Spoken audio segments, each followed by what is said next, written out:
사사기. 기억해봅시다. 여호수아는 이스라엘 지파들을 약속의 땅으로 인도한 후 율법의 명령에 순종함으로 하나님과의 언약에 신실할 것을 요구했습니다. 그러면 열방의 하나님이 어떤 분이신지 보여줄 수 있기 때문이죠. 그러나 사사기는 여호수아 사후 완전히 실패한 이스라엘에 대한 이야기입니다.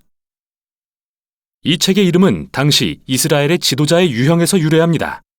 그들에게 왕이 있기 전 사사들이 각 지파를 다스리고 있었는데 이들은 법정의 재판관이 아니라 지역의 정치, 군사적 지도자, 즉 부족장에 가까웠죠. 그리고 경고합니다만 사사기는 매우 충격적이고 폭력적인 책입니다.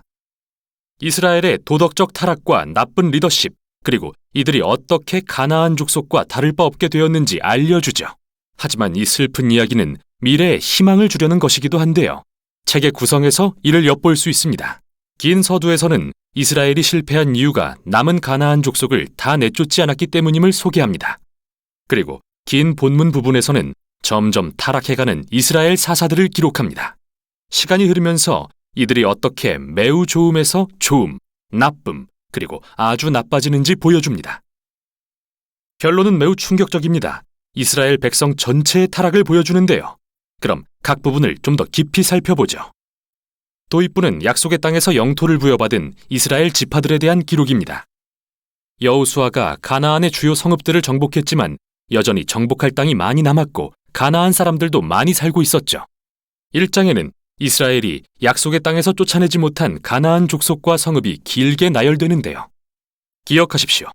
가나안 족속을 쫓아낸 것은 도덕적 타락과 우상에게 자녀를 제물로 바치던 관습을 피하기 위해서였습니다. 하나님은 이스라엘을 거룩한 백성으로 부르셨지만 그렇게 되지 않았죠. 2장은 이스라엘이 가나안 족속과 이웃해 살며 그들의 문화, 종교적 관습을 그대로 수용해버리는 실상을 기술합니다. 여기서 잠시 이야기가 멈추고 2장의 대부분에서 저자는 앞으로 일어날 모든 사건에 대한 개요를 보여줍니다. 이스라엘 역사에서 이 시기는 하향 곡선을 그리며 더 나빠지기를 반복하죠. 이스라엘은 가나안 족속처럼 되어 하나님을 거역하고 죄를 범하고 하나님은 그들이 가나안 족속에게 정복과 압제를 당하도록 내버려 두십니다. 결국 이스라엘이 자신들의 잘못을 깨닫고 회개하면 하나님은 이스라엘을 구원할 사사를 세워 적을 물리치고 평화의 시대가 오게 해주십니다. 그러나 결국 이스라엘은 또다시 죄를 짓고 처음부터 다시 반복합니다. 이 악순환은 문학적인 구성이자 다음 부분으로 이어지는 흐름인데요. 앞으로 등장할 6명의 주요 사사들에게서 반복되는 현상이죠.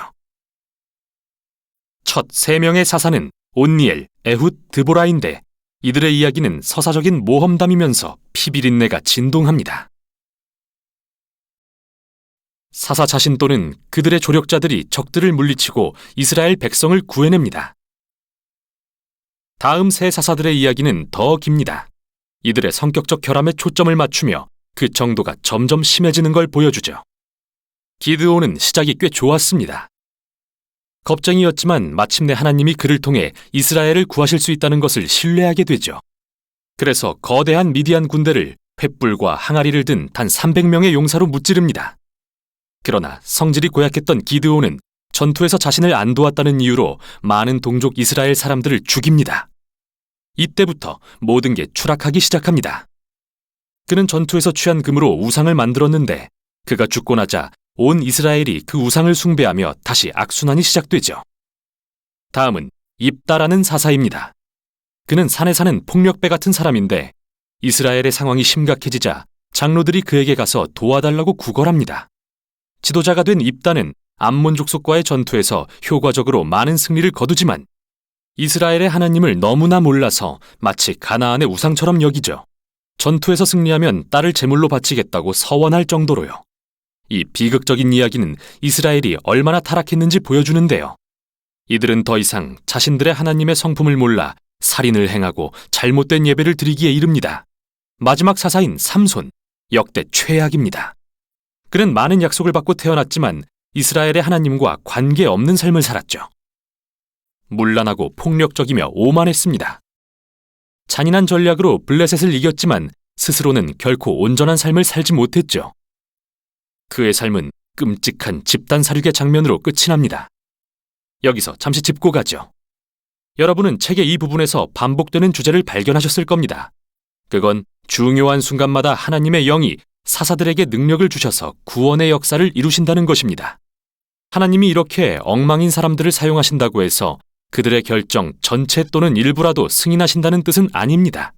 하나님은 무엇보다 자기 백성을 구원하고자 하시는데 함께 일해야 할 자가 타락한 지도자들 뿐이니 그들을 사용하신 것뿐이죠. 이 부분 전체는 상황이 얼마나 악화됐는지 보여주려고 구성된 것입니다. 더 이상 이스라엘과 가나안 족속을 구별하지도 못할 지경이죠. 본이 되어야 할 지도자들도 말이죠. 마지막 부분에 오면 온 이스라엘이 타락합니다. 두 개의 비극적인 사건이 나오는데요.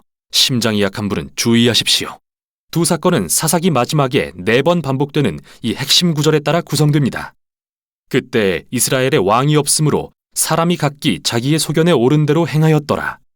첫 번째 사건은 미가라는 이스라엘 사람에 대해서입니다.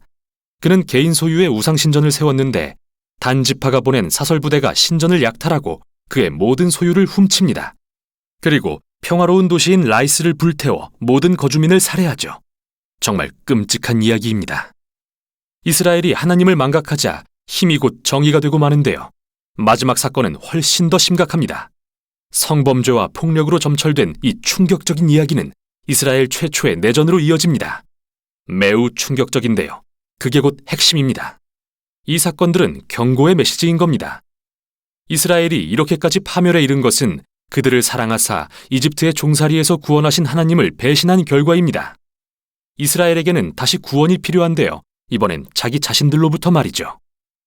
유일한 희망의 빗줄기는 끝에 반복되는 이 말씀에서 발견됩니다.